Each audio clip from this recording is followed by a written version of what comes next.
We're joined now by UCF head coach Josh Heupel. UCF was in action on Thursday against Florida A&M. UCF won the game 62-0. Knights are on the road for the first time in 2019 on Saturday, scheduled to face Florida Atlantic in Boca Raton, 7 p.m. Eastern start on CBS Sports Network.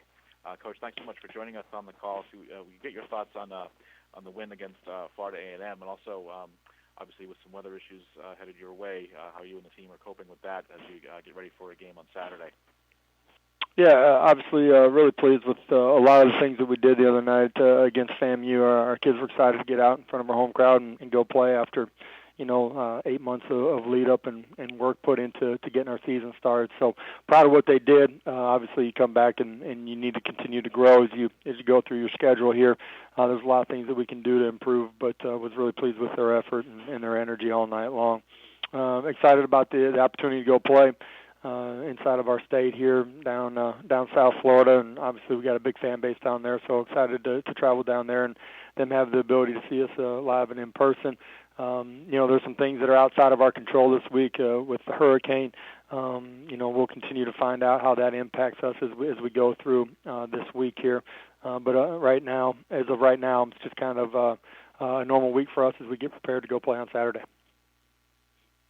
Moving up to questions for Coach Heupel, please. Star 1 on your telephone keypad will put you in the queue. The operator will introduce you.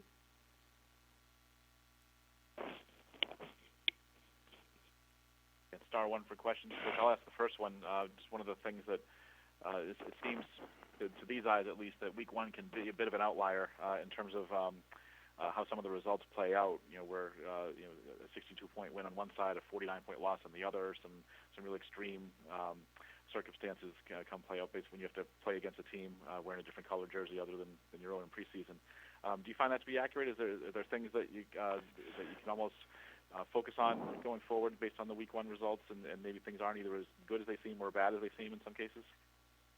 I think every Saturday is different, and so your kids, their preparation during the course of the week, you try to focus on yourself while you're studying your opponent, but there's so much that you can control that you got to take ownership of, and that's what I was proud of our football team in doing. They did a lot of little things right. Not that we were perfect, but they played with great energy. They took care of the football. They translated some of the fundamentals and technique things that we've been working into their game on game day. When you're playing against somebody else, I think in Week 1. The hardest thing is you never know what you're getting. The other opponents had 8 months to kind of change what they've been doing too. So you watch tape, but you got to be able to make in-game adjustments. And I thought in all 3 phases of the game, our coaches and our players did a great job of making adjustments. And it's a big I attribute them just their understanding of what we're doing and how to adjust during the course of the game. I think that takes a lot of competitive maturity. Thanks, Coach. We can move on to the next question, please. We will now move on to our next question from Chuck King of OwlAccess.com. Please go ahead. Your line is open. Hi, Coach.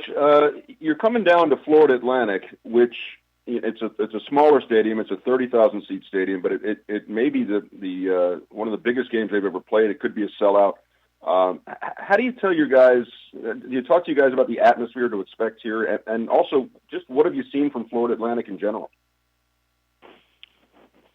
Yeah, I haven't talked a lot about the atmosphere inside the stadium at this point in the week. I think our guys are excited to go play. We have a lot of guys that are from down in that area. We have a large fan base. I expect a lot of our fans to show up and be wearing black and gold on Saturday night. Our guys are excited to get another opportunity to play, and it's Week 2, and so I think they'll prepare in a great way this week. And there's some distractions this week that are unique too with the weather, and I think it's important that our guys focus on what they can control. That's their preparation, and then be ready to play.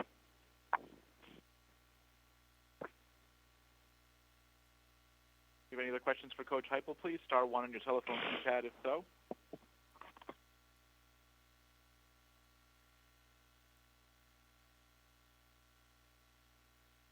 Coach, thanks so much for your time today. All right, appreciate it, guys. Stay safe down there, and we'll talk to you next Monday.